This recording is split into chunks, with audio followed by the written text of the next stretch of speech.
अच्छे बच्चे कैसे बैठेंगे?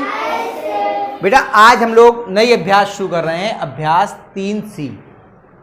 लेकिन सवाल करने से पहले आपको कुछ और चीजें मतलब उन पे बातचीत करेंगे हम लोग।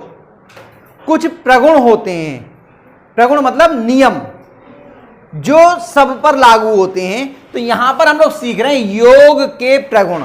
कौन से? योग के गुण। और ये प्रगुण किस पे? पूर्णांकों से संबंधित हैं। किससे संबंधित हैं?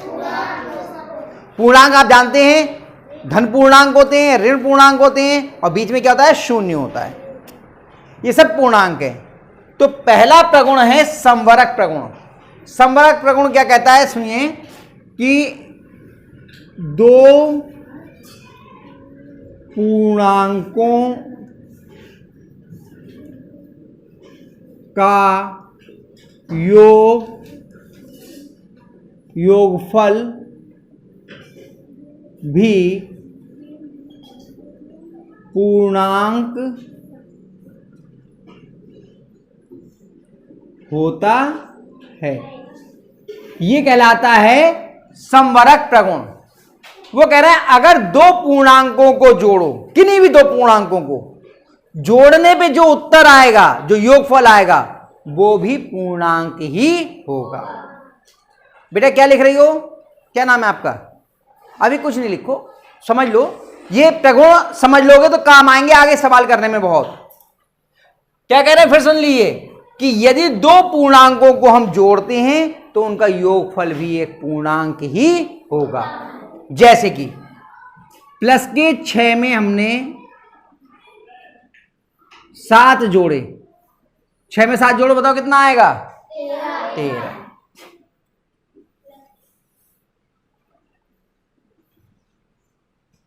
बताओ 13 पूर्णांक है या नहीं है? है? 13 पूर्णांक है। चलिए माइनस के 7 में माइनस के 3 जोड़े, उत्तर प्लस का आएगा। दोनों जुड़ेंगे या घटेंगे? ये समान चिन्ह के हैं या अलग अलग? तो समान चिन्ह के जुड़ते हैं या घटते हैं? जुड़ते हैं। तो ये दोनों जुड़ जाएंगे और चिन्ह काय का लगेगा? माइनस का।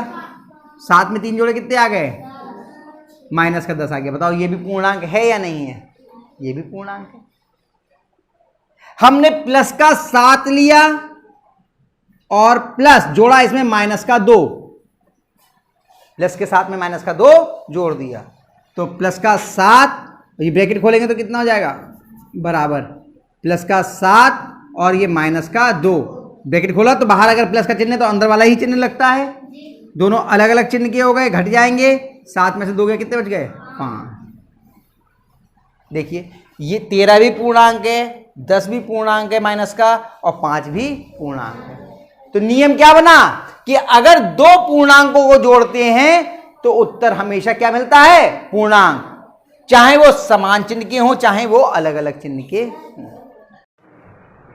तो इस तरह से देखिए ये तीनों ही आपके पूर्णांक हैं। तो ये आपका संवरक प्रगुण हो गया कि अगर दो पूर्णांकों को हम जोड़ते हैं तो उनका योगफल भी पूर्णांक ही होता है। ये पहला प्रगुण है।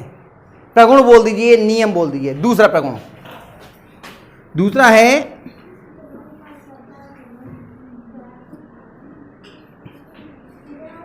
क्रम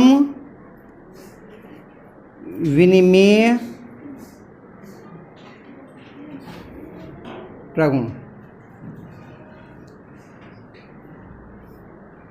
क्रम विनिमेय प्रगुण क्या कहता है कि अगर पूर्णांकों को जोड़ने का, लिखते हैं पूर्णांकों को जोड़ने का क्रम बदलने पर योगफल नहीं बदलता। अगर नहीं बदलता है, अगर पूर्णांकों को जोड़ने का क्रम हम बदल दें, कैसे? देखिए हमने 4 में 7 जोड़ा या 7 में 4 जोड़े, कह रहे हैं उत्तर एक ही आएगा। देखो पहले 4 में 7 जोड़े, 4 गिनो, 1 2 3 4, फिर उसमें 7 जोड़े, 1 2 3 4 5 6 7, कितने हो गए? 11। अब चलो इसको देखते हैं, कितना आया इसका? 11 है। अब इसी जोड़ते, पहले कितने करेंगे? 7, 1 2 3 4 5 6 7, फिर उसके बाद में 4, 1 2 3 4, कितना आया? तो चाहे हमने 4 में 7 जोड़ा या 7 में 4 जोड़ा, इससे उत्तर पे कोई भी फर्क नहीं आया। ये कौन सा प्रगुण कहलाता है? क्रम विनिमय प्रगुण। क्या कहलाता है? वो कह रहे जोड़ने का अगर हम क्रम बदल भी दें तो भी उत्तर वही रहता है। क्या वो बेटा छाया? नहीं समझ में आ रहा है? नहीं आया? देखो अच्छा, यहां से थोड़ा समझने की कोशिश करते हैं और तरीके से। हमने लिखा 12 धन 25 बराबर 25 धन, कितना लिखना पड़ेगा? 12। 12 में 25 जोड़ो या 25 में 12, उत्तर में कोई फर्क आएगा?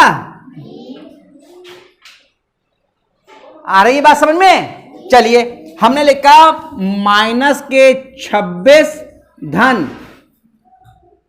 23 बराबर 23 धन 26, यह माइनस के 26, माइनस के 26, और दो चिन्ह एक साथ नहीं आते इसलिए ब्रैकेट लगा देंगे।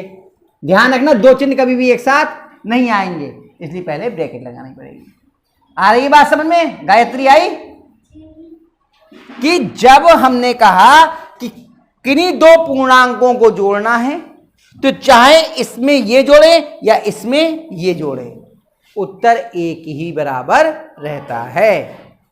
ये क्या कहलाता है? क्रम विनिमय प्रगुण। कौन सा कहलाता है?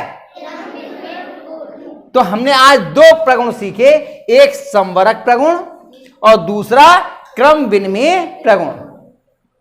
अभी और प्रगुण हैं, सिर्फ इतने नहीं हैं, और हैं और प्रगुण। हम लोग पहले अभी ये उतार लो क्योंकि ब्लैक बोर्ड तो भर गया, जगह बची नहीं, तो फिर और प्रगुण बाद में करेंगे हम लोग। ठीक है, उतार लीजिए।